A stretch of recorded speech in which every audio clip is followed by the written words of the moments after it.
Eva Schloss waited decades before sharing what really happened to Anne Frank and why their family's fates seemed inseparably linked.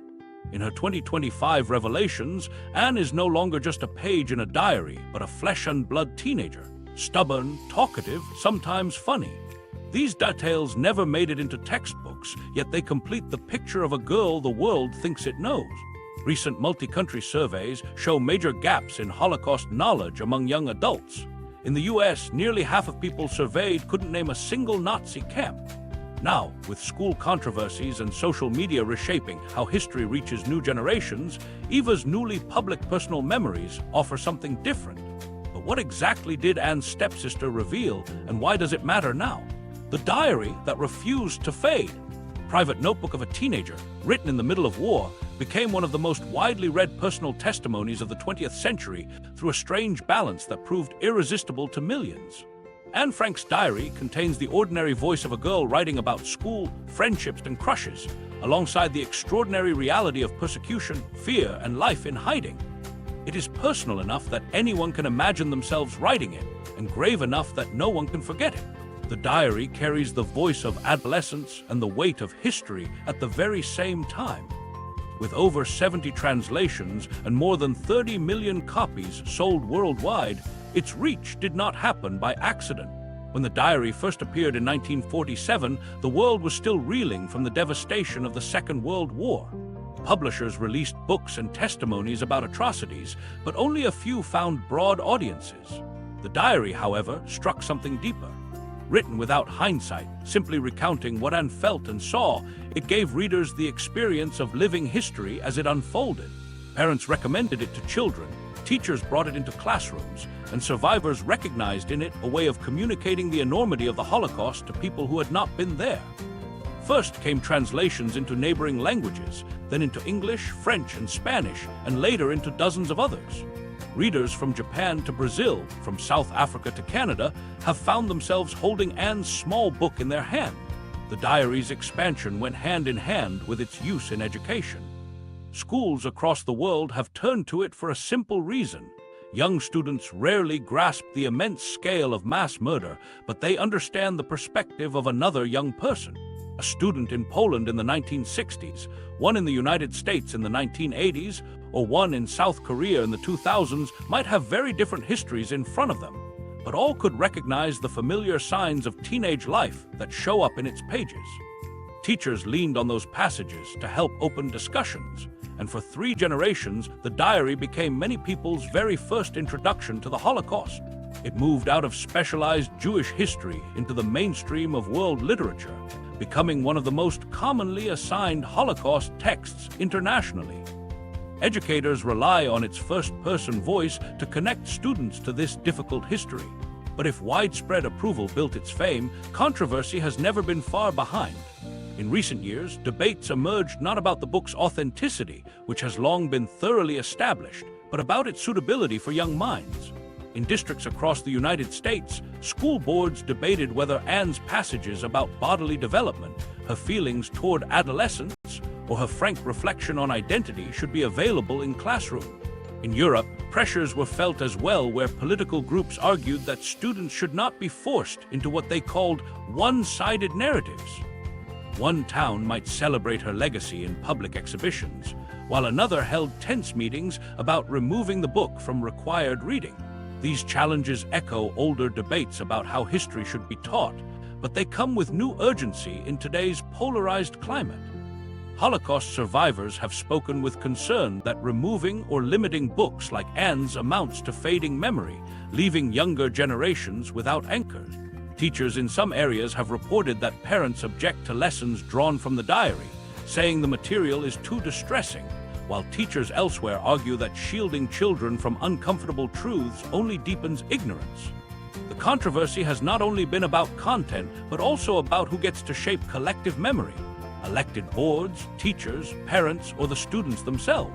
At first glance, this pushback might seem to threaten the diary's place in schools, but a wider look tells a more complex story. A survey completed in 2025 covering global school curricula confirmed that, in spite of debates, Anne Frank's diary remains among the primary Holocaust texts assigned worldwide. It rests above survivor memoirs, historical documents, or even multimedia teaching tools. Even where boards have tried to remove it, teachers have often fought to keep it as supplemental reading, and in many places, students themselves seek it out independently. The diary's endurance should not be taken for granted. Literature faces competition from digital platforms, video-based lessons, and interactive media. Young readers in 2025 live in a world filled with shorter attention spans, fast media consumption, and a flood of entertainment that competes with serious reading. Yet somehow, Anne's words still make it into their lives. Teachers report students finishing it faster than expected. Parents buy it for their children out of a sense of duty, and museums reinforce its authority by featuring it in exhibitions. To understand why, one must examine not only the literary quality, but the symbol it represents. The story is not told by a historian decades later, but by a girl day by day. That immediacy gives it a sense of rawness no lecture could create. A student in 2025 may scroll past numbers and graphs about 6 million dead, unable to connect. But when they see Anne remark on feeling imprisoned within walls, or writing about everyday hopes in the middle of darkness, it strikes differently. The voice carries through the decades, unmediated. For all the controversy that circles around it, and for all the attempts to limit its exposure, the data from 2025 demonstrates that Anne Frank's diary continues to hold a privileged position in global education. The tensions over censorship have only emphasized its importance. Banning it draws attention to it, and removing it from one list often pushes it onto another. What began as one teenager's private words in hiding have turned into the most resilient work of memory passed to the youngest members of each generation. Yet for all the millions who have read Anne's words, few know the full story behind them, or the people who lived alongside her and witnessed the girl behind the diary. Eva Schloss breaks her silence. Among those witnesses was Eva Schloss, Anne's posthumous stepsister, whose life followed a strikingly parallel course. Born in Vienna, Eva fled Nazi advances with her family, resettled in Amsterdam, and entered hiding when the German occupation closed in. Like Anne, she was betrayed, captured, and deported to camps. Unlike Anne, she survived. For decades after the war, Eva avoided speaking publicly about those years, the trauma too raw to revisit. Only gradually, later in life, did she begin sharing her testimony through public talks and projects like an interactive hologram that preserved her memories for future generations. Her decision to reveal more detailed recollections about Anne herself did not come until 2025. What struck Eva most was how distant the public's view of Anne had become from the Anne she remembered as a real friend. In books, lessons, and commemorations, Anne appeared frozen in a singular image, saintly, pure, perpetually innocent. Eva saw danger in that approach. The danger was not in honoring Anne's courage, but in sanding away her rough edges, stripping her of personality quirks, small flaws, and the individuality that made her a teenager of her time. The Anne Frank of school assignments could feel untouchable, something closer to a statue than a living person. What Eva shared were simple observations that had never been public before. Anne's handwriting, Eva remembered, was sometimes messy and hurried, a scrawl typical of a young student trying to record thoughts faster than her pen allowed. To Eva, such details mattered because they reminded readers of the person holding the pen, an adolescent writing at the edge of danger, but also simply scribbling like any other adolescent. Eva recalled Anne's fiery temperament, how arguments would break out over small things during times when families were stressed and confined. Anne, she said, did not shy from debate. She argued with passion and did not always yield gracefully. Stubbornness was one of her traits, sometimes frustrating but unmistakably part of her identity. These recollections add texture to what the diary, for understandable reasons, does not fully reveal.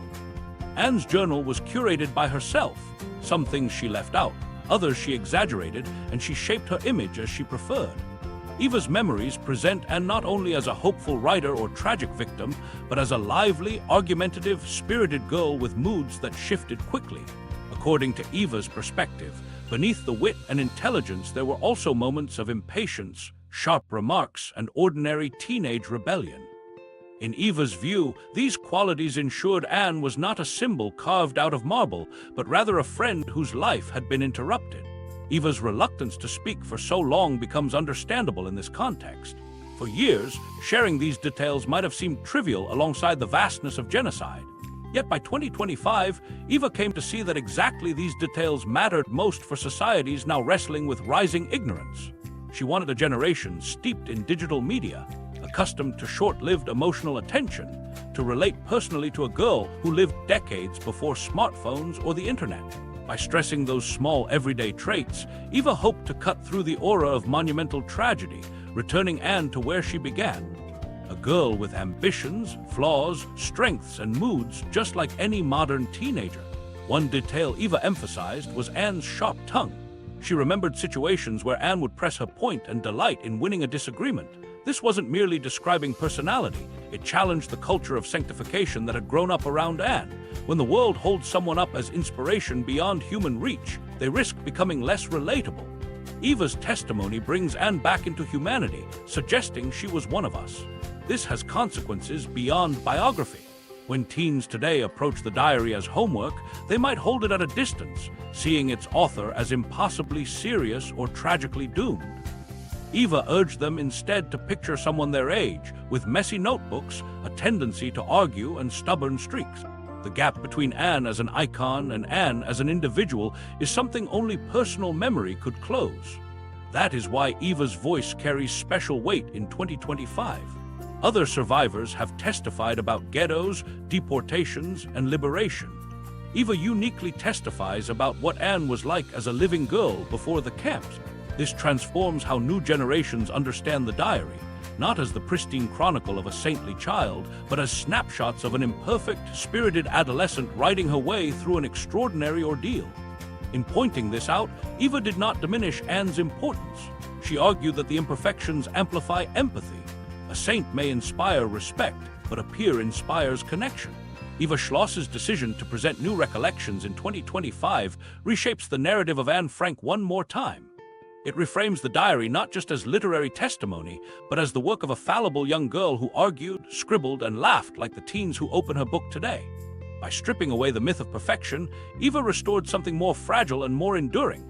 The sense that history's greatest victim may just have been, first and foremost, a normal human being. Her choice to finally break her silence gives readers the chance to meet Anne Frank again, not as a statue in memory, but as a teenager whose personality was cut short by forces beyond her control. But Eva's revelations about Anne's character only tell part of the story. Anne Frank did not live in isolation during those 2 years in hiding. The forgotten ate of the secret annex. When most people recall the secret annex, the image that comes to mind is Anne Frank herself. Yet she was only one of 8 individuals who lived behind that sealed-off bookshelf on Prinsengracht. Those months in hiding were not shaped by a single voice, but by a crowded household of very different temperaments who endured side by side. To understand Anne and her writing in full, it is essential to remember the 7 others whose lives were bound to hers. The occupants were Otto and Edith Frank, their daughters Margaret and Anne, Herman, August, and Peter van Pels, and a dentist named Fritz Pfeffer. Together, they remained shut away for roughly 25 months, from July 1942 until their arrest in August 1944. Each person brought their own story, habits, and anxieties into rooms where space was scarce and silence was mandatory. What bound them together was not just the walls, but also the network of helpers outside: Miep Jais, Joe Clayman, Victor Kugler, and Bep Voskuel, who supplied food, clothing, and news at enormous personal risk. Without these helpers' efforts, survival in the Annex would have been almost impossible.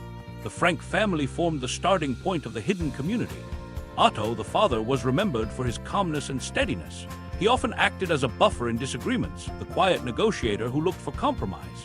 Edith, Anne's mother, became a source of strain for her younger daughter, who described her in the diary with frank criticism. Margaret, the elder sister, was portrayed as more serious, studious, and quiet, a contrast to Anne's high energy.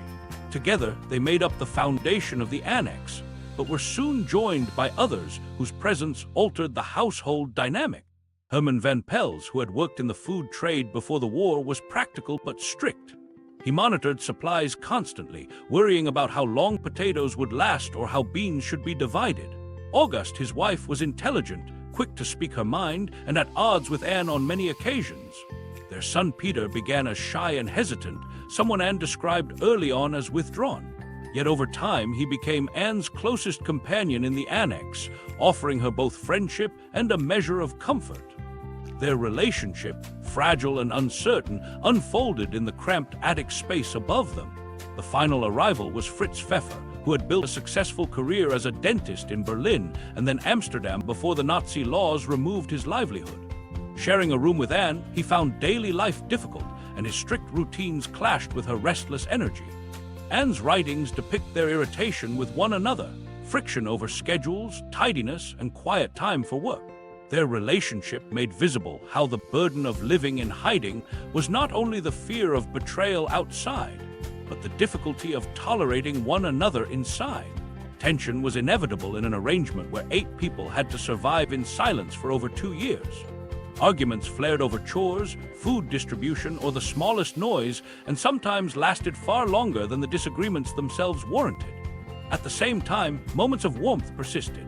Whispered jokes when helpers arrived with news, the celebration of a scarce treat, or a shared laugh in the attic. The pattern swung between irritation and affection, a constant reminder of how fragile cooperation could be and yet how necessary it remained. Anne wrote about these companions again and again, and through her words their personalities have entered history.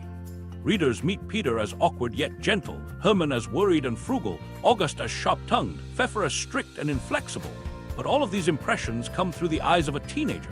That lens is invaluable because it preserves an adolescent's honesty, but it is also selective. Historians remind us that Anne shaped her diary, revised sections, and could be unyielding in her judgment. What we encounter is not neutral reporting, but one perspective. Her perspective, capturing daily life as she experienced it. This subjectivity does not diminish the diary's value. On the contrary, it makes it more authentic. In Anne's words, the other residents appear not as distant historical figures, but as people trapped with her, people she quarreled with and leaned on. She did not grant them unearned reverence simply because they were older.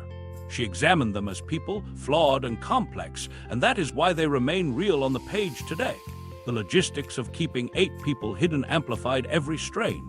Acquiring enough ration cards, carrying bags of food through occupied streets, and providing supplies without attracting suspicion demanded extraordinary courage from the helpers. Even the smallest slip could have revealed them. Inside, every cough or footstep risked being overheard. When Anne describes the quarrels that sometimes seemed petty, about peas, potatoes, or cleaning, those conflicts often echoed that larger anxiety, the knowledge that discovery was only a mistake away. What holds these memories together is the reminder that the Annex was never just Anne's diary in motion, but a lived experience of 8 individuals. They brought personalities that clashed, hopes that revived and collapsed, and a shared struggle to last one day longer. Through Anne's writing, readers not only see her adolescence unfolding, but also sense how Hermann worried aloud, how August challenged, how Peter tried to retreat, and how Pfeffer enforced his order. These character sketches, though subjective, kept the Annex from shrinking into anonymity. Without them, history might recall only one family's hiding place, not a household of 8. The survival of their memory is owed to Anne's diligence. However, remembering them emphasizes that each person shaped the environment in which Anne wrote. They created the household she navigated daily, influencing her moods, provoking her frustrations, and offering companionship when existence felt unbearable. In that sense, the Annex itself was not only walls and windows, but also the lives pressed together within it. Recognizing all 8 respects that reality. In recounting the people, the dynamics, and the endurance of the Annex, one arrives at a striking thought. The building itself has stories layered into its very walls. Those confined inside marked the surroundings they depended on, leaving traces that time seemed to have stripped away. And yet, even decades after the war, those traces have not entirely vanished. A hidden layer, archaeology of the Annex. For visitors today, the Anne Frank house on Prinsengracht in Amsterdam feels like a place already known in detail. Millions of people have stood before the movable bookcase, climbed the narrow stairs, and walked quietly through the bare rooms where 8 people once tried to survive. The sense is often that this house, preserved and memorialized for decades, has yielded all it can. But in recent years, conservation experts and building researchers have shown that the site is not frozen in time. Through careful study, they continue to uncover physical evidence that refines our understanding of daily life in the secret Annex. This approach is part of what specialists call conservation science and building archaeology. The practice treats the house itself as a primary source, similar to how archaeologists analyze ancient ruins. The difference here is that the structure belongs to the 20th century and is still visited by hundreds of thousands each year. Rather than relying only on the diary or testimonies, conservators examine surfaces, walls, floors, ceilings, as historical records in their own right. They use non-invasive imaging technology, structural surveys, and micromaterial analysis to learn how the building records the pressures of human use. Each observation adds context to the history many already believe they know. The studies do not attempt to replace Anne's words. Instead, they supplement them by giving texture to the living conditions she described. Anne explained the frustration of silence, the stress of confinement, and the daily routines of sharing cramped quarters. Building studies can show how those routines took shape in the material environment, which parts of the house carried the most strain, how improvised changes were made to adjust the space, or where wear accumulated over 2 years of secret life. These findings may sound modest, but they act as physical confirmation that everyday life leaves a record beyond the page. An example lies in the walls of Anne's room, where conservation work has revealed overlapping layers over time. Visitors often notice how magazine clippings and film star photographs and pasted to the plaster remain behind glass today. But maintaining those same walls has required careful scientific preservation. Researchers monitor the condition of paper, glue, and plaster, analyzing how fading, dust, and moisture interact over decades. The fact that her decorations are still visible is not just luck, but the result of ongoing technical work to keep fragile materials intact for future visitors. What thousands take a photograph of today depends on decades of conservation science quietly at work behind the scenes. Attention has also turned to the wooden stairs, floors, and beams that once bore the footsteps of the hidden families. For visitors, these creaking boards are part of the atmosphere, but for conservators, they are data points in questions of wear, stability, and interpretation. By mapping marks, scratches, or subtle warping, researchers can assess where activity concentrated, how movement strained the house, and where repairs have changed original condition. The emphasis remains cautious. Nothing is disturbed without good reason, and most study today uses methods designed to observe without altering. This balance ensures that the site remains accessible while still yielding new knowledge to those charged with preserving it. Another sphere of conservation involves microscopic analysis. Dust, fibers, and residue caught in wall paint or wooden joints can carry information about the environment of the past. These methods are widely used in museum contexts and have been applied at the Anne Frank house as well. They allow specialists to discuss heating, ventilation, or even the kinds of wear that came from daily activity. While the details are technical, the implication is human. Life inside the annex was material, and every small act left traces. Knowing that even a particle embedded in plaster or paint tells part of the story strengthens the sense that history is not only literary but also physical. The broader meaning of this work is that the house continues to function as both memory and evidence. The diary offers readers the emotional and intellectual experience of hiding. The preserved rooms show visitors the confined spatial reality. Conservation science bridges the two, demonstrating that memory is inscribed not just in eyewitness testimony, but in the very building where events occurred. Without these efforts, surfaces would gradually decay, plaster might flake, and small details would be lost forever. With them, the annex persists as a place capable of educating beyond words, transmitting experience through its material condition. Equally important is the way this conservation shapes visitor interpretation. Guides at the Anne Frank house increasingly have access to visual aids that show hidden aspects of the structure. Digital projections allow people to imagine how spaces looked under different wartime conditions or to recognize structural features invisible to the naked eye. What once was received strictly through reading can now be reinforced through material demonstration. For school groups especially, this bridge between diary and house offers a more concrete connection. It shows that the conditions described by Anne were real, tangible, and still measurable today. At the same time, conservators point out how fragile such sites remain. Houses deteriorate quickly under heavy foot traffic, and Prinsengracht receives more than 1 million visitors a year. Balancing preservation with access is constant work. climate control, protective barriers, and ongoing monitoring all limit further damage, but they cannot stop the natural process of aging completely. In preserving every joist, stair, and wall surface, specialists are preserving the memory of lives lived within them.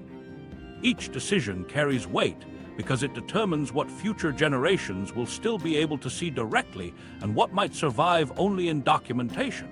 The fact that new findings are still possible contributes to the sense that education here has not reached a final chapter. Even without dramatic revelations, the confirmation of usage patterns, the survival of fragile materials, or the exposure of long-overlooked structural details add meaning. They remind us that hiding in the Annex was daily life at close quarters, not only a symbolic ordeal recorded later. Anne wrote down her reflection. The house itself retains impressions of the lived experience behind those words. Together, they reinforce each other and keep history rooted in immediate human reality. For many visitors, walking through the Annex is already a powerful encounter. Yet conservation science deepens understanding by revealing dimensions of survival that words alone could not capture. Knowing that the smallest fibers and scratches are studied and safeguarded highlights how seriously society takes the duty to remember. It demonstrates that technical expertise serves not only preservation, but also empathy, helping people imagine the texture of life under persecution. Even in 2025, the careful work of conserving the Anne Frank house ensures that Anne's testimony remains anchored to a physical place. The contributions of scientists, curators, and educators mean the story will not blur into abstraction, but remain tethered to the walls where words were written and days were endured.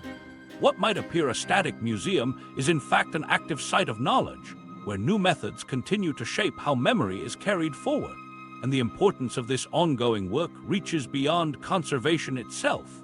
Preserving Anne Frank's environment matters not only for history, but also for education.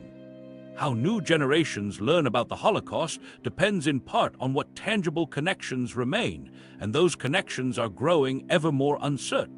Holocaust education in crisis. In classrooms across the world, educators face a question that grows sharper every year. Is Holocaust education in crisis?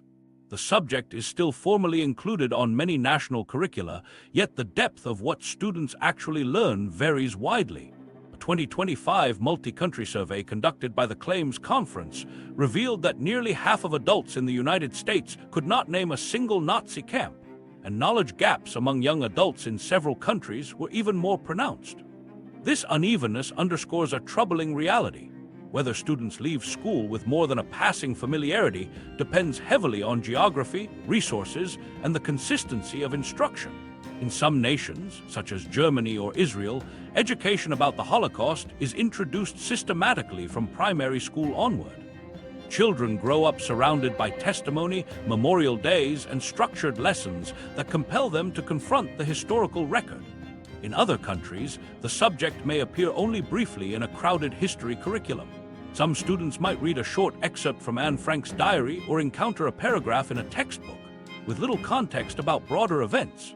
Surveys show large swaths of young people, even in developed democracies, struggle with basic knowledge such as identifying extermination camps or estimating the Jewish death toll.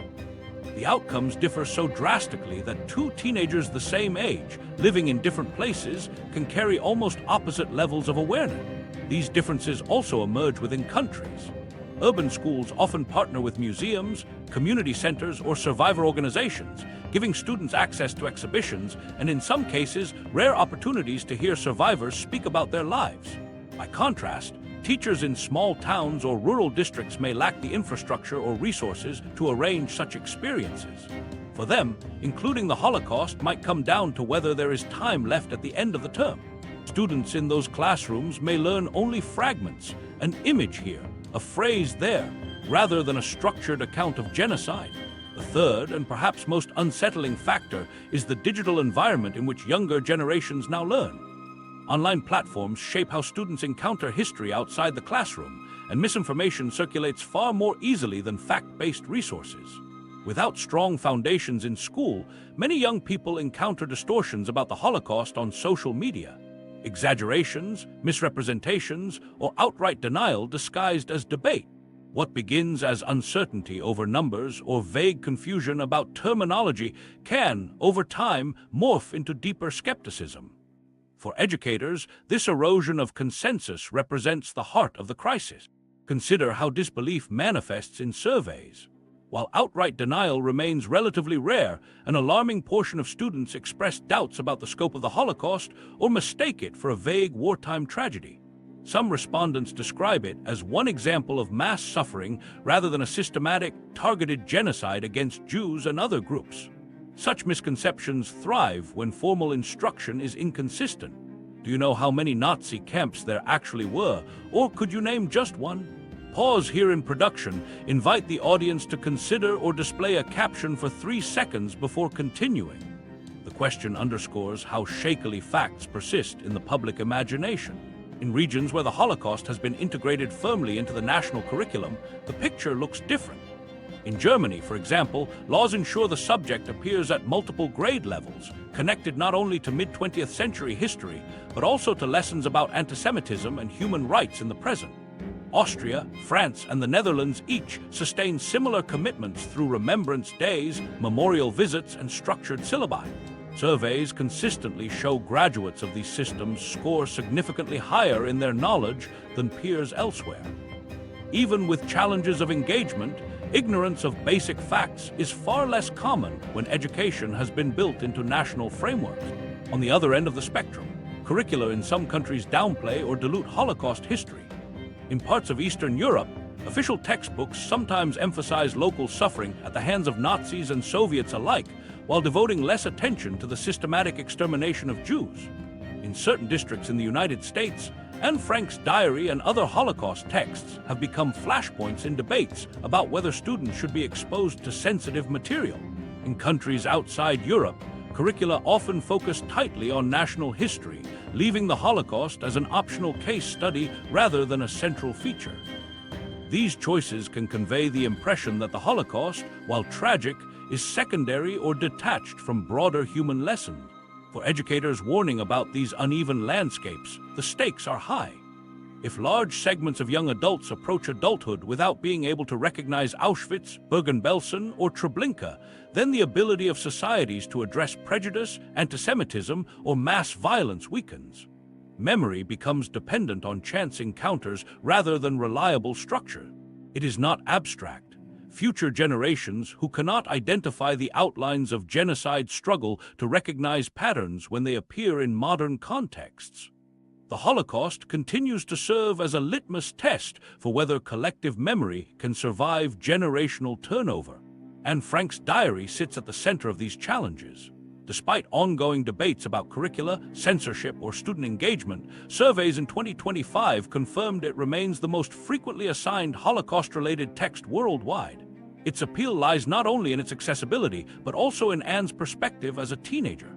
Students can imagine themselves in her place, feeling irritated at adults, worrying about friendships, noting moments of laughter.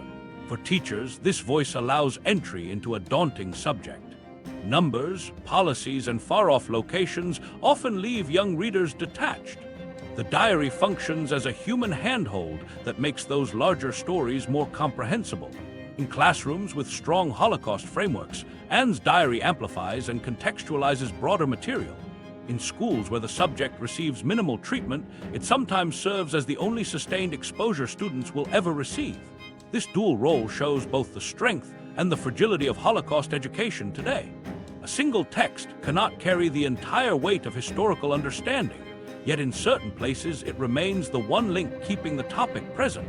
The fact that Anne's words are still widely read more than 80 years later speaks to their durability, but also to the lack of systematized alternatives. Teachers acknowledge the risk of oversimplification. Reading one diary cannot substitute for grappling with policies of extermination or the scale of genocide across occupied Europe. Yet many insist that even this minimal engagement is better than silence. Students who meet Anne through her diary often later ask questions that broaden the discussion. What happened after the arrest? How many others were there? Why was her family hidden? From such prompts, educators can extend lessons into wider histories. The diary continues to carry disproportionate responsibility, but without it, many more classrooms might have nothing at all. Viewed across nations in 2025, the educational picture resembles a patchwork. Strong knowledge in some areas, severe gaps in others. Policymakers, teachers, and survivors who still speak all argue that future strategies must focus less on broad declarations of remembrance and more on practical resilience. Materials need to be accessible, adaptable, and immune to easy removal from curricula. Anne Frank's diary partly meets these conditions. It is short, relatable, and defensible as both literature and testimony. It remains harder for political movements to object to it without exposing their agendas. But the dilemmas of Holocaust education do not end with classroom choices. They also extend into how institutions beyond schools adapt to changing attention spans, digital platforms, and the challenges of reaching younger generations. That adaptation raises the next critical development: how one of the most visited sites tied to Anne Frank found a way to survive when its physical doors were forced to close. The digital Anne Frank house. When the pandemic shut down public spaces, museums everywhere faced a sudden challenge. How could sites built around physical presence continue to matter when visitors could no longer step inside? The Anne Frank house in Amsterdam, normally filled with long lines of people waiting to walk through its narrow corridors, had to make a decision. With doors closed and silence in the rooms, curators turned to digital tools. Initiatives that had been discussed in theory became urgent necessities. And the result was a digital version of the Annex that reached audiences far beyond those who could have traveled to the Netherlands. One of the most notable projects was the development of immersive virtual tour. These tours were not simply photographs stitched together, but full three-dimensional models. Users could move as if they were climbing the steep stairs hidden behind the bookcase or pausing in the small bedrooms with the walls where Anne pasted magazine photos. Teachers projected them in classrooms so 30 students could walk through at the same time. For people across continents, this meant they could enter the Annex virtually even when international travel was impossible. What had once been an exclusive, in-person experience became something accessible online with a tablet or headset. Alongside these models, the Anne Frank House launched live-stream tour. Guides carried cameras through the Annex in real time, responding through chat windows to questions from students and families around the world. A class in South Africa could ask for a closer look at Anne's wall of pictures, while viewers in Japan could request the guide stop and explain the concealed entrance in greater detail. The Annex became both a physical site waiting for its visitors to return and a global broadcast space, where its history was narrated live to audiences separated by oceans. Tens of thousands participated, turning what had once been a closed building into an online gathering place. These digital efforts also raised questions. Could virtual offerings reduce the urgency of visiting the real Annex? The physical space carried an atmosphere that pixels could not capture: the creaking of the floorboards, the feeling of confinement, the awareness that 8 people had once hidden within those walls. Would younger audiences be content with a screen version? Staff debated whether digital outreach would weaken the sense of authenticity on which the Anne Frank house depended. But what followed was the opposite. The virtual programming became a door into deeper engagement. Families who had attended streams or walked through digital renderings later pressed their schools to consider real-life visits. Teachers who had once used only printed pictures introduced classes to the Annex virtually and then sought funding to travel so that students could stand inside. The two formats worked together. Online access encouraged physical visits, and physical visits often inspired people to return online for longer study. Far from replacing the authentic space, the digital experiments amplified its importance. These shifts also revealed just how powerfully younger generations could be reached through new media. Generation Z, raised on short-form video and interactive content, responded not only to the longer tour but also to brief clips shared on social platforms.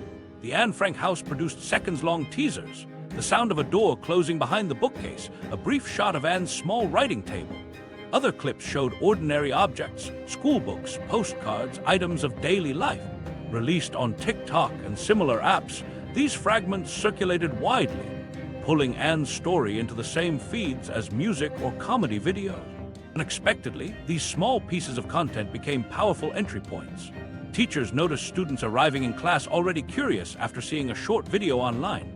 Surveys found that for many young people, their first exposure to Anne Frank was not from the diary itself or from a school lesson, but from a short video stumbled upon while scrolling. Once curiosity was sparked, students often moved to explore richer digital tour or seek out the diary in print. The strategy was not to tell the entire story through 20-second clips, but to plant questions that would lead to deeper exploration. This emphasis on technology also connected to the broader movement among survivors themselves. Eva Schloss, Anne Frank's stepsister, had participated in an interactive hologram project that allowed audiences to ask her questions and receive responses shaped by her recorded testimony. While not tied directly to the Anne Frank house, it mirrored the museum's embrace of digital methods. Survivors who understood that their physical presence would not last created ways for their voices to continue through technology. This parallel gave weight to the museum's experiments, a recognition that preserving memory for new generations sometimes requires unfamiliar tools. The new model also changed how guides worked. Instead of repeating explanations to groups moving through tight corridors, guides on live streams had to respond to quick, unpredictable questions, shifting camera angles in real time. They became recognizable figures to global viewers, remembered not only for their knowledge, but also for their interaction style. Visitors in person later asked to meet the guides they had seen online. The Annex, in this way, functioned both as a memorial site and a studio space, extending its reach without changing its core. Financial survival during closure was part of the calculation, but the broader achievement was sustainability. By blending free and paid digital offerings with the eventual return of in-person visitors, the Anne Frank House created a model that carried its work forward without relying entirely on tourism. The hybrid approach gave security while ensuring that physical preservation of the building remained possible. But the key outcome was educational. More people, especially young people, encountered Anne Frank's story than ever before. The longer-term impact was cultural. For decades, visiting the Annex had been almost a ritual pilgrimage. The pandemic temporarily broke that pattern, but also made it possible for those who could never have visited, students far from Europe, families without travel resources, to enter virtually. Access no longer depended on geography or privilege. The Annex could reach classrooms in rural schools, libraries in small towns, or students in countries half a world away. It was a democratization of memory, delivering the lessons of persecution and survival into spaces far beyond Amsterdam. By 2025, observers noted two major outcomes. The house had successfully broadened its international audience, and it had captured the attention of young people through the platforms most familiar to them. For a teenager writing and hiding 80 years earlier, such adaptations would have been unimaginable, yet they ensured her voice continued to be heard. The digital Annex did not displace the physical rooms, but worked in tandem with them. Perhaps the most important lesson was that technology could serve remembrance rather than diminish it. Virtual tour, live streams, and social videos extended awareness while leaving the authenticity of the physical Annex intact. This blended model became not only a way to weather a crisis, but also a sustainable tool for memory going forward. It showed that heritage institutions could adapt without losing meaning, providing proof that memory can live both in solid walls and on glowing screens. Which platforms mattered most for reaching younger audiences, however, quickly became clear. One in particular carried Anne Frank's memory onto the phones of millions of teenagers, raising both possibilities and concerns about how history survives in digital culture. That platform was TikTok. When TikTok meets the Holocaust, at first hearing the phrase Anne Frank on TikTok sounds almost absurd. The silence of the Annex colliding with the rapid-fire pace of short videos feels like a mismatch. Yet this unlikely pairing has emerged as one of the most influential ways a younger generation now encounters Holocaust history. For teenagers raised almost entirely in digital culture, stories from the 1940s arrive not through textbooks or long lectures, but in seconds-long clips designed to halt a scrolling thumb. This collision may seem jarring, but it also creates an unexpected opportunity. Short-form video can spark curiosity that leads to deeper learning, if credible follow-up resources are ready. Creators approach the subject in very different ways. Some speak directly to the camera as if inhabiting Anne's voice, reconstructing moments in modern language to collapse the distance of time. Others create point-of-view clips, showing the camera moving down narrow steps into hidden rooms or walking in line outside a camp, with dates and facts overlaid on-screen. Somber audio often underscores these narratives, signaling the gravity of the subject matter. Still others weave Holocaust education into memes. They repurpose internet jokes, attach them to historic photographs, and spark fast reactions from an audience more used to irony than solemnity. What looks irreverent at first glance can instead function as a hook, drawing viewers to look up context they might otherwise have ignored. The environment of TikTok rewards brevity. Users may swipe through hundreds of clips in a sitting, stopping only when something surprises them. Complex history rarely fits neatly into this frame, but a striking fact can. A single line, "Anne Frank was only 14 when she wrote this diary," may be enough to make a viewer pause. From there, they may tap into explainer threads or official archives linked at the end of a clip. In this way, Anne's story enters spaces where full books might never be opened. For many young people, this becomes their earliest encounter with the Holocaust. The approach divides opinion. Condensing mass persecution into rapid entertainment risks trivialization, yet ignoring the platform risks invisibility. To keep the tension clear, the critiques reduce to 3 simple points. It hooks attention, it risks trivialization, and it can lead to deeper exploration when creators link directly to credible museum and archive sites. These beats capture the challenge succinctly. The moral weight of history has to survive translation into a format designed for distraction. The outcome varies, but the very presence of Holocaust memory on TikTok ensures it is not absent from youth culture altogether. A particular concern comes from the danger that distortion occupies the same space as education. Holocaust denial circulates on TikTok at alarming rates. The Claims Conference survey in 2025 found that around 1/3 of adults in the US reported encountering denial or distortion on social media, and nearly half of adults surveyed in Poland said the same. That means the same algorithm that promotes an educational day in the life of Anne Frank may also push a clip alleging her diary is fiction. Educational voices on TikTok are not only reaching out to new audiences, they are competing against falsehoods spreading just as quickly. Counter this, institutions and historians have launched official accounts using the same formats. Museums post clips with captions such as "Fact Check," Anne's diary, directly addressing common myths. Survivors who have recorded testimony adapt segments for digital sharing. Coordinated campaigns also play a role.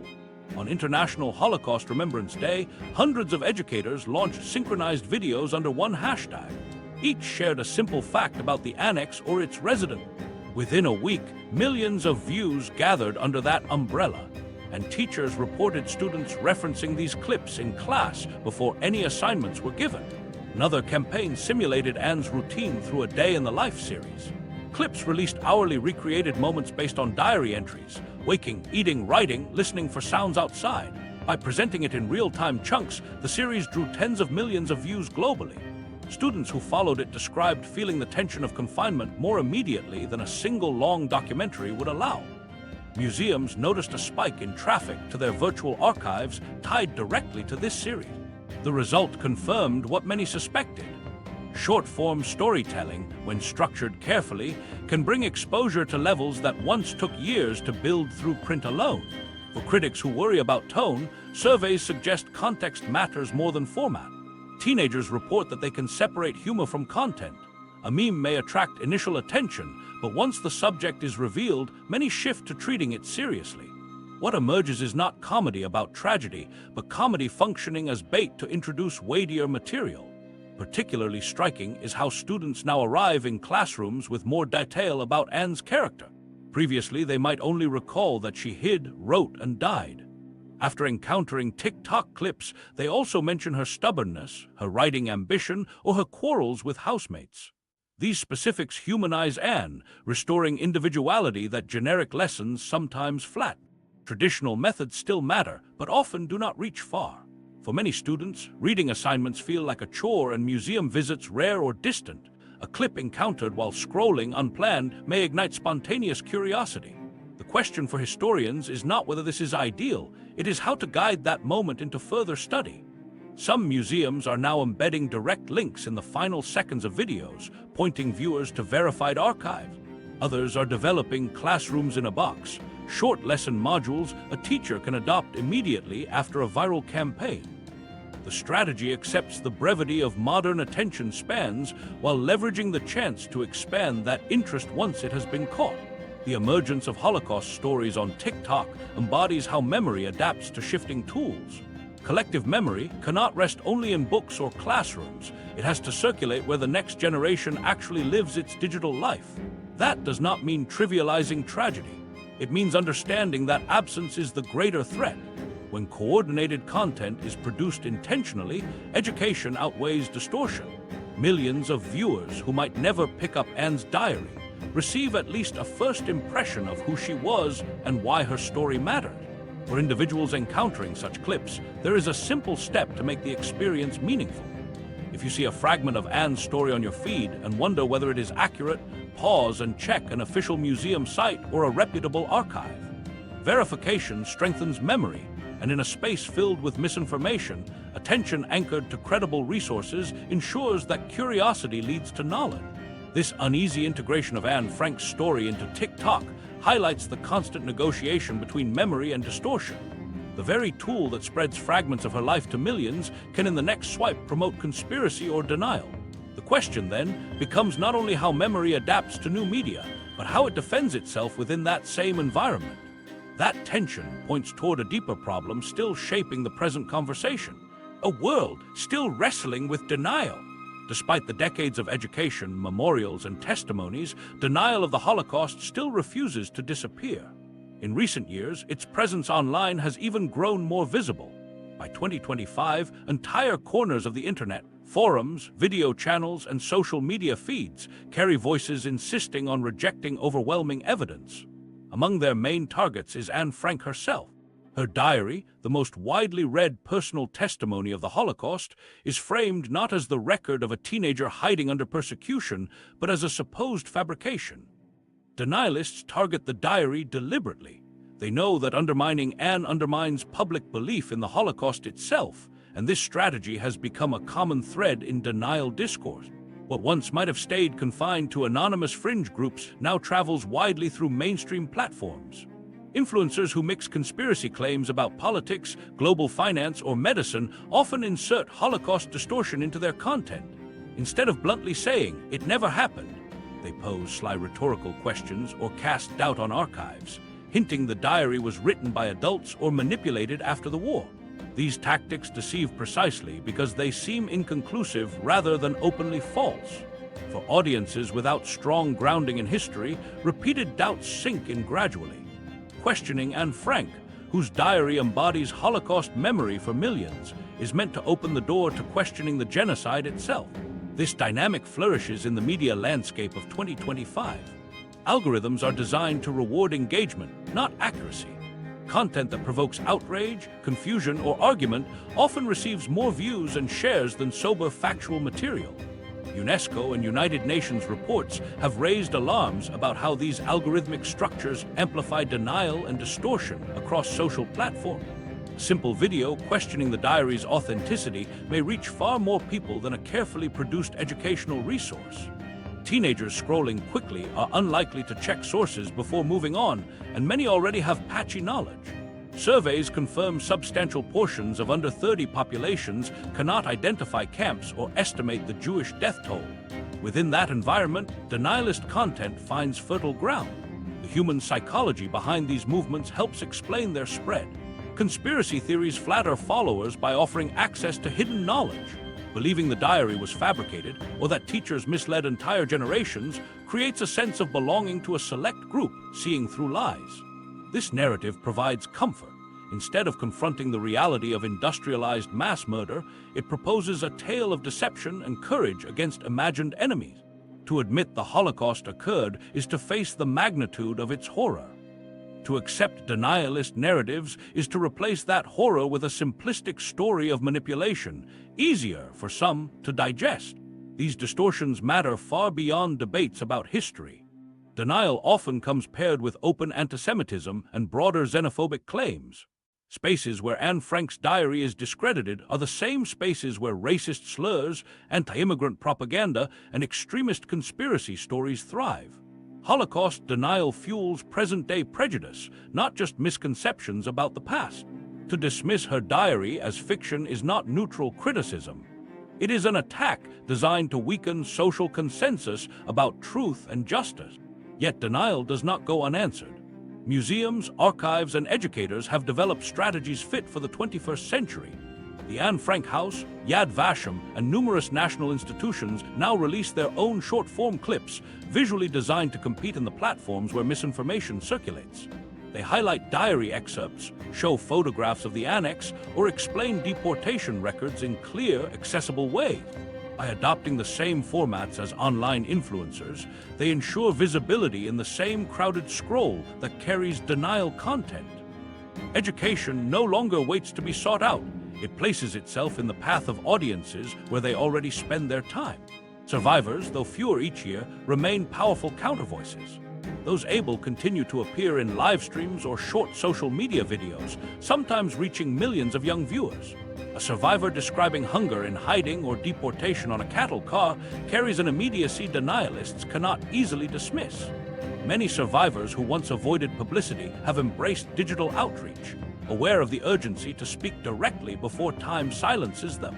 Their presence transforms vague statistics into living reminders of persecution, endured and survived. New technology has joined this work. Artificial intelligence tools trained on archives and survivor testimony can answer questions online quickly and accurately. A teenager seeing a claim about Anne Frank's diary being fabricated may type it into a chatbot and receive sourced historical information in seconds. While no algorithm can convey the moral truth of human memory, these tools fill gaps where human educators cannot intervene at scale. Technology, often blamed for spreading distortion, is also being deployed as a line of defense. Global coordination strengthens individual efforts. On Remembrance Days, synchronized campaigns across multiple languages flood timelines with stories, images, and verified documents. Hashtags trend, carrying not only the names of victims, but also photographs of the Annex or excerpts from Anne's diary. Viewers encountering brief facts in their feed are often prompted to click through to longer resources. Educators report measurable impact. Traffic to educational sites spikes after these campaigns, and teachers enter classrooms where students already name Anne Frank before the unit has begun. Denial is not erased, but it is counterweighted with intentional waves of truth. Another important dimension emerges from the legal realm. Many European countries criminalize Holocaust denial, recognizing it as a form of hate speech. This does not end disputes, but it establishes social boundaries. Recent legal controversies underline how contested the terrain remains. In 2024, for instance, a court case in Poland cleared a publisher of Holocaust denial charges, sparking debates over whether legal safeguards are being weakened. Such cases show that contestation over history does not only happen online, it enters courtrooms and publishing houses, where the very definition of denial is tested in law. This dual struggle, legal and digital, marks the landscape of Holocaust memory in 2025. Results are mixed but not discouraging. The persistence of denial proves how fragile memory can be, yet the very intensity with which denialists attack Anne Frank suggests her symbolic power still carries weight. Surveys consistently confirm high recognition of her name across countries. Institutions that defend her diary reach not only traditional audiences, but also young people unprepared for historical complexity. By adapting methods, they keep memory present in environments once seen as hostile to serious history. Seen from one angle, then, the survival of her diary amid denial indicates resilience. Every disinformation campaign prompts education campaigns in return. Every attempt to dismiss her words brings renewed attention. The push and pull is uneven, but the outcome is not predetermined. With legal frameworks, survivor testimony, institutional outreach, and adaptive technologies, history continues to assert itself. The fact that denial has not been defeated should not eclipse the fact that resistance is active and effective. Anne Frank could not have imagined her words would face distortion on digital feeds or mention in court cases decades later. But their endurance, supported by institutions and defended by law, shows that testimony still resists erasure. Denial movements may capture attention for a time, yet they provoke equally determined counter-responses. Far from fading, Anne's diary remains a central resource, shielded by strategies and structures fit for today's struggles over truth. And while debate rages in online spaces and courtrooms, the numbers tied to her legacy in 2025 tell another story, one of widespread recognition and ongoing reach, even in the face of continuing contestation. Anne Frank's numbers in 2025. In 2025, public recognition of Anne Frank is reflected in statistics that remain remarkable on their own terms. The Anne Frank House in Amsterdam continues to stand as one of the world's most visited Holocaust memorials, its small rooms still drawing people from every continent. Travelers wait months to secure tickets and spend hours in lines just to step through the narrow entrance concealed behind a bookcase. At the same time, her diary has sold more than 30 million copies worldwide and been translated into over 70 languages. Few personal testimonies from the 20th century approach that kind of reach. By the raw numbers, Anne Frank is one of the most widely read teenagers in history. For supporters of Holocaust education, such statistics might suggest permanence, a sign that Anne Frank's name and story are now secure in global memory. Yet numbers viewed without context can mislead. Attendance and sales do not emerge automatically. They depend on decisions made by cultural institutions, teachers, and families who choose to keep her story alive. Each new edition of the diary, often accompanied by updated introductions for younger audiences, helps spark renewed attention. The museum's investment in exhibitions and digital tour drives visitors to its doors. What appears as steady growth from a distance is, on closer inspection, a result of constant effort. This tension becomes visible when looking at schools. In Germany, the Netherlands, and Israel, the diary remains integrated into national curricula as part of cultural responsibility and collective identity. Students encounter Anne through both classroom lessons and organized visits to memorials. In other parts of the world, however, the picture differs. In some American districts, the diary is treated as a central text for middle school students. In others, it has disappeared from formal reading lists altogether. Teachers sometimes cite age appropriateness, pointing to Anne Frank writing about her own body or adolescence. Others argue classrooms should prioritize national or regional histories. Whatever the reason, the result is the same. Students in some communities never meet Anne Frank in their study. This produces a paradox. Internationally, Anne Frank stands as one of the most recognized names linked to the Holocaust, yet locally, her diary can vanish from schoolrooms. The Claims Conference survey in 2025 highlighted this contradiction. Across surveyed countries, 9 in 10 adults agreed Holocaust education is important, but the same study revealed persistent gaps in what younger generations actually know. Knowledge remains uneven, ranging from detailed familiarity in some regions to broad uncertainty in others. The situation captures two realities existing in parallel: widespread endorsement in principle, but inconsistent transmission in practice. These numbers carry weight because they are often used as evidence in public debates. Headlines citing millions of copies sold or huge demand for museum visits are taken to mean that memory is safe. Yet the spikes in sales sometimes follow attempts at censorship. When a school board proposes removing the diary, families often buy copies themselves in protest, creating a surge in distribution that reflects controversy as much as stability. Similarly, large museum visitor numbers may mirror temporary surges tied to travel rebounds or news coverage rather than steady growth. Behind each statistic lies a complex context easily overlooked when attention stays on the headline figure. For the Anne Frank House and other institutions, this awareness shapes their strategy. Staff cite pride in the scale of continuing attention, but treat it with caution. They understand that visitor numbers cannot measure how deeply history is absorbed. Thousands can walk through the Annex, yet leave with only faint impressions. Millions can buy the diary without reading more than its first pages. Even among those who read it, the impact varies widely. One student may feel a lifelong connection to Anne's writing, while another regards it as no more than a school assignment. Statistics confirm reach, but not depth. This contrast between scale and vulnerability is not new. From its publication, Anne's diary has faced questions and revisions. Some early publishers doubted anyone would read the notes of a teenager. Later editions smoothed or removed passages judged too intimate for audiences of the time. Later still, denialists claimed the book was a fabrication. Each decade brought its own contests over content and meaning. What makes 2025 distinctive is the clarity of measurement. For the first time, we can point to numbers, millions of visitors, tens of millions of readers, while at the same moment documenting school districts where the diary no longer appears.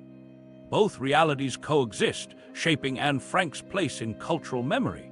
The contrast between global recognition and local contestation speaks to a wider challenge of Holocaust education in the 21st century. On the one side, Anne Frank's diary is still purchased by families, assigned by teachers, translated into new languages, and kept on bookstore shelves around the world. Her museum remains a focal point for visitors who see in-person experience as essential. On the other side, her name becomes a target in political debates. Her candid reflections about adolescence provoke objections from parents, and in some communities, a generation may grow up never encountering her words. Few cultural figures stand across such extremes, omnipresent globally, selectively absent locally. The diary's future trajectory remains uncertain. More translations are expected, particularly into languages of regions where Holocaust history has often been peripheral. Visitor demand at the Annex continues to outpace physical capacity. On these fronts, the story seems secure, but numbers alone cannot guarantee longevity.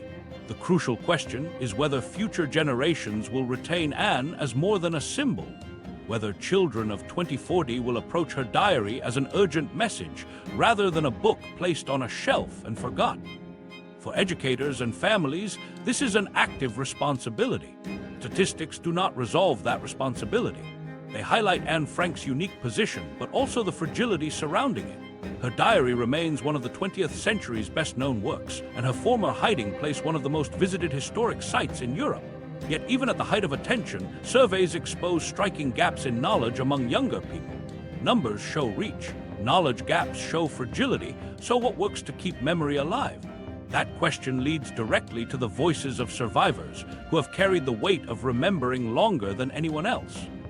One of those voices belongs to Eva Schloss, whose testimony does not leave Anne as a distant figure in history, but restores her as a stubborn, laughing, and very real girl. Eva's final message to Gen Z. Eva Schloss has spent decades sharing her life after surviving Auschwitz, a responsibility that grew heavier with time rather than lighter. She did not speak publicly for years, but once she began, her testimony became a bridge between eras. Along the way, she has given more than 1,000 talks, worked with schools around the world, and even recorded an interactive hologram in 2017 so that audiences would still be able to hear from her when she was no longer here to tell her story herself. Now, in her 90s, she frames her final appeals to the youngest generation listening, Gen Z. She recognizes that many of them first encounter Anne Frank's diary in school assignments or through clips online. What troubles Eva most is the possibility that Anne might be polished into a myth so smooth she no longer feels like a person at all. For her, the danger is not that young readers will dislike Anne, but that they will remain unmoved because Anne has been flattened into a symbol rather than remembered as a teenager. At this stage of her life, Eva speaks with urgency, knowing she and the other survivors are the last living witnesses who can still fill in the human detail before silence settles forever. What Eva emphasizes again and again is that Anne was not extraordinary because of sainthood or perfection, but because she was so recognizably normal. Eva remembers arguments that wore everyone down, Anne's determined attempts to win debates, her chatter filling the Annex, and her hurried handwriting racing ahead of her hand. Laughter, stubborn moods, bursts of hope, and complaints that seemed trivial but never stopped. These are the traits Eva insists must survive in memory.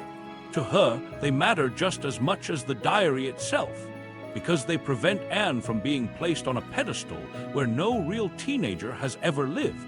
That distinction shapes Eva's guiding message for those coming of age now. She argues that if Anne is remembered only as an idol carved in stone, she risks drifting into legend, distant and inaccessible. But if she is remembered as a girl who grumbled, laughed, argued, and dreamed, much like young people today, her words will always feel alive. She wants students to open the diary not as homework, but as a conversation with someone close to their own age, caught in circumstances no one should have faced. Eva's appeal is rooted in the way education struggles to connect catastrophe with the ordinary realities of students now. Gen Z has grown up with a steady rhythm of crises, pandemics, climate warnings, political instability, but the Holocaust feels further away, reduced to black and white photographs and numbers too large to grasp. Eva believes the only bridge across that distance is found in the simple reminders of Anne's adolescence. Decorating her walls with familiar photographs, longing to be treated seriously, trading sharp words with her family, those are the small details that bring the enormity of loss into focus. It is through what feels personal that the abstract becomes human. At the same time, Eva is alert to the way school settings can unintentionally drain the diary of power. Too often, students resist it as a text forced upon them, just another required reading to analyze and set aside. Anne's voice then risks sounding like literature rather than like the unfiltered notes of a girl writing in secret. Eva warns that this shift is dangerous because it transforms urgency into detachment. The diary was not written to be studied, but to record life as it unfolded. If readers approach it as an assignment rather than a testimony, something essential is lost. What she offers instead are 3 clear points of guidance to Gen Z. First, humanize Anne. See her as a real teenager, not as a flawless figure raised beyond reach. Second, read her diary with curiosity, not just to pass tests or complete assignments. Third, speak up when you encounter distortion or denial. Silence leaves the field open for misinformation. Eva repeats these simple imperatives because brevity ensures they can stay in mind long after a talk or interview ends. She also connects Anne's voice to the challenges today's youth face. Though their contexts differ, themes of belonging, uncertainty, and identity remain constant. Young people struggle with being heard, with navigating family tension, and with deciding what matters for their future. Eva insists and wrote with these same questions in mind, even as war and persecution shaped her daily life. To recognize this common ground does not weaken the tragedy, it strengthens it. If Anne were unreachably extraordinary, her death might seem distant. Instead, because she was ordinary, and because millions of ordinary lives were lost, her diary embodies the very heart of remembrance.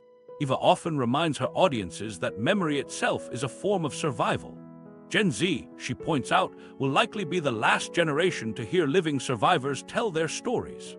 Once those voices are gone, remembrance depends on commitment, on education, on readers, and on the willingness of young people to carry testimonies forward. Her plea is to keep Anne alive by treating her words like the conversation of a peer. Laugh with her humor, feel her frustrations, and let her imperfections stay visible. That is the truest way to remember. In framing Anne this way, Eva also pays attention to authenticity.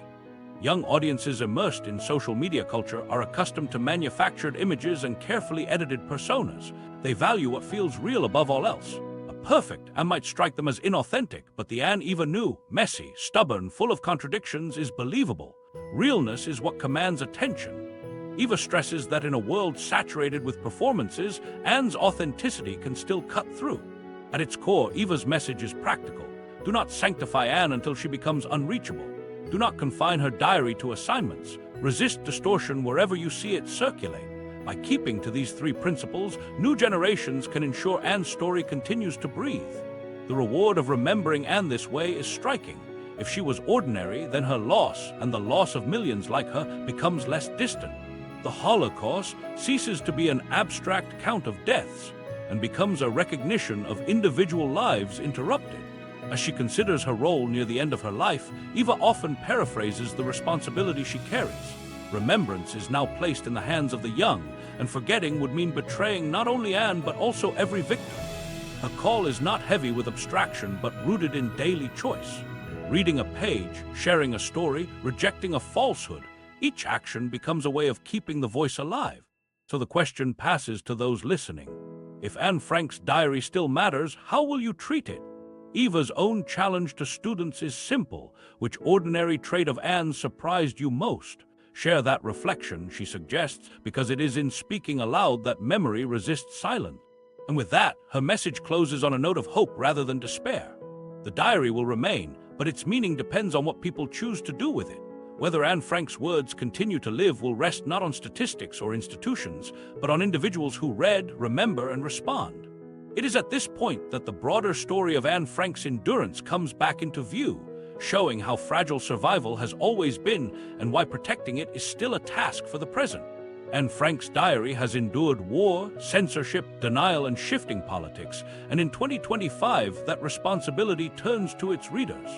The task now is practical. Seek credible resources if you want to learn more, and challenge misinformation when it appears on your feed. These small actions keep the story active where it is most vulnerable. Memory does not guard itself. It depends on people willing to respond. If this video taught you something new, press like, and in the comments share one word Anne Frank's story brings to mind. Anne's diary survives only as long as readers show up to hear her, so turn a scroll into a read and keep the conversation alive.